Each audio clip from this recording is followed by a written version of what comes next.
Okay, in today's lesson, we will be dealing with an essay which is entitled The Iguana, written by Isaac Denison. But before that, let me ask you a question. Has it ever happened to you that you regretted buying or trying something because it looked good on someone but not on you? So while telling you this essay, I want you to bear that question in mind. So later on, you'll find out from this essay how something beautiful could become strange. But before we proceed to that, I want you to answer this one. So let's check how familiar are you in the following words. What you will do is just select the word that does not belong to the group. You may pause the video to answer this one. So number one, we have this word. Blue, navy, emerald, sapphire, indigo. Which word does not belong? Number two, purple. Plum, lilac, violet, amethyst, burgundy. Which word does not belong? Number three, gray, dazzling, lifeless, colorless, white, silver. Which word does not belong? Number four, negro. Black, brown, indigenous, pale, native. Which word does not belong? Number five, turquoise. We have aqua, blue, sky, green, ocean. Which word does not belong?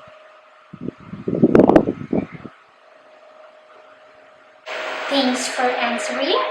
So let's check if you got the correct answer. For number one, the word that does not belong to the group is emerald, because all of the words mentioned are the color of zurich. They are all blue in color. Number two is burgundy, because among the words, this is the only color different from the others, because burgundy is a shade lighter than the color maroon. Number three, the word that does not belong there is dazzling, because dazzling pertains to a brilliantly or showily bright, colorful, or impressive light. For number four, the answer here is pale, because we all know that the color of a pale is the same with color white. Number five, the answer is the word green, because if you look upon the other words, you'll notice that all of them shows the color of blue except the color green. Now, since we're done in the vocabulary, let's know what is there in this essay. So the essay begins with the persona telling his experience. So according to him, in the reserve, he has sometimes come upon the iguana with its companions sunning themselves upon a flat stone in a riverbed. They are not pretty in shape, but nothing can be imagined more beautiful than their coloring. They shine like a heap of precious stones, or like a pane cut out of an old church window. When, as you approach, they swish away. There is a flash of azure and purple over the stones. The color seems to be standing behind them in the air, like the luminous tail of a comet. Once the person in this essay shot an iguana, this person thought that he should be able to make some pretty things from its skin. A strange thing happened then that he had never afterwards forgotten. As he went up to it, where it was lying dead upon its stone, and actually, while he was walking the few steps, it faded and grew pale. All color died out of him, as in one long sigh, and by the time that it touched the iguana, it was gray and dull like a lump of concrete. It was the live, impetuous blood pulsating within the animal, which had radiated out all that glow and splendor. Now that the flame was put out and the soul had flown, the iguana was as dead as a sandbag.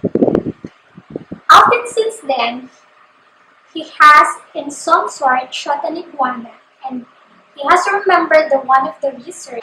Up on the road, he saw a young native girl with a bracelet on, a leather strap 2 inches wide, and embroidered all over with very small turquoise colored beads which varied a little in color and played in green, light blue, and ultramarine. It was an extraordinary live thing. It seemed to draw breath on her arm so that he wanted it for himself and made Farah buy it from her. No sooner had it come upon his own arm than it gave up the ghost. It was nothing now, a small, cheap purchase article of finery. It had been the play of colors, the duet between the turquoise and the negre, that quick, swift, brownish block like peat and block pottery of the native skin that had created the life of the bracelet. In the Zoological Museum of Pietermaritzburg, he saw in a stuffed deep water fish in a showcase the same combination of color, which there had survived death. It made him wonder what life will be like on the bottom of the sea to send up something so live and angry. He stood en maroon and looked at his pale hand and at the death bracelet. It was as if an injustice had been done to another thing, as if truth had been suppressed. So sad that it seemed that he remembered the saying of the hero in the book that he had read as a child, which says, "I have conquered them all, but I am standing amongst graves." In a foreign country and with foreign species of life, one should take measures to find out whether things will keep their value then. To the settlers of East Africa, he gave the advice, and this is what he advised. For the sake of your own eyes and heart, shoot not the iguana. So that's the end of Essay for today. I hope you understand its message. Thank you.